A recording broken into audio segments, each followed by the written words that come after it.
পরিবারের সঙ্গে ঈদ উৎসব শেষে রাজধানীতে ফিরছে মানুষ। সরকারি বেসরকারি চাকরিজীবীদের ঈদের ছুটির শেষ না হলেও কয়েকদিন ধরেই ঢাকায় আসতে শুরু করেছেন তারা। ঈদের দীর্ঘ ছুটির ফলে কর্মস্থলে ফেরা যাচ্ছে স্বস্তির ও ঝামেলাহীনভাবে। বাস, রেল ও লঞ্চে স্বাচ্ছন্দ্যেই ঢাকায় ফিরছে বিভিন্ন শ্রেণী পেশার মানুষ। যাত্রাবাড়ি, গাবতলী, মহাখালী ও সায়দাবাদ বাস টার্মিনালে দেখা গেছে যাত্রীদের ভিড়। রাজশাহী, খুলনা, রংপুর, সিলেট ও চট্টগ্রাম সহ বিভিন্ন অঞ্চল থেকে ট্রেন যোগে ঢাকায় ফিরছে অনেকে।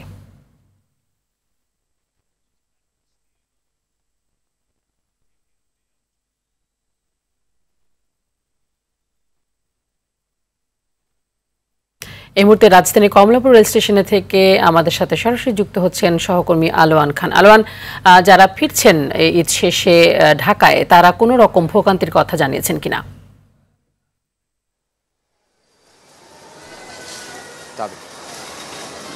দীর্ঘ ৮ দিনের ঈদুল আজহার যে ছুটি শেষে রাজধানীর এতে ফিরছে কর্মমুখী মানুষরা।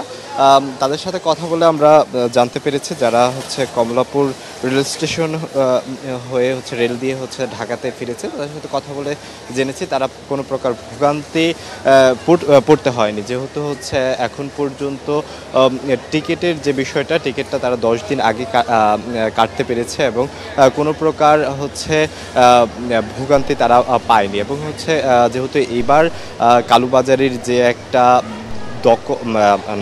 প্রভাব অন্যান্য বছর থাকে, সেই প্রভাবটা এবার না থাকার কারণে তারা টিকিট কাটতে একটা স্বস্তি পেয়েছে। পাশাপাশি তারা যখন ঢাকাতে ফিরে ট্রেনে, অন্যান্য বছর দেখা গেছে বিভিন্ন জায়গায় কিছু সময় তারা সময় ক্ষেপণ করতে হয়েছে, এবার সেই সময় ক্ষেপণটা তাদের করতে হয়নি বলেও যাত্রীরা জানিয়েছে।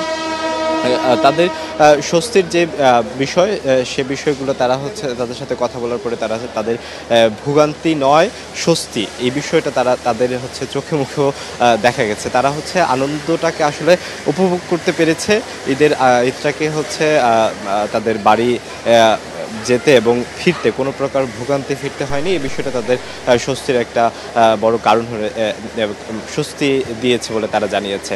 পাশাপাশি আরও একটা বিষয় জানিয়ে রাখা ভালো, করোনা বাড়ছে সে বিষয়টা রেল কর্তৃপক্ষ যখনই যাত্রীরা রেলে উঠছে এবং ভ্রমণ করছে, তখনই বিভিন্ন দিক নির্দেশনা দিয়েছে যেন যাত্রীরা নিরাপদে থাকে এবং তাদের সচেতনতা তারা অবলম্বন করে এবং নিজেদেরকে সুরক্ষা করে, এই বিষয়গুলো রেল কর্তৃপক্ষ করেছে। সব মিলে তাদের এবারের যাত্রা ছিল ভোগান্তিহীন এবং স্বস্তিদায়ক। তামি। আলোয়ান, ধন্যবাদ আপনাকে।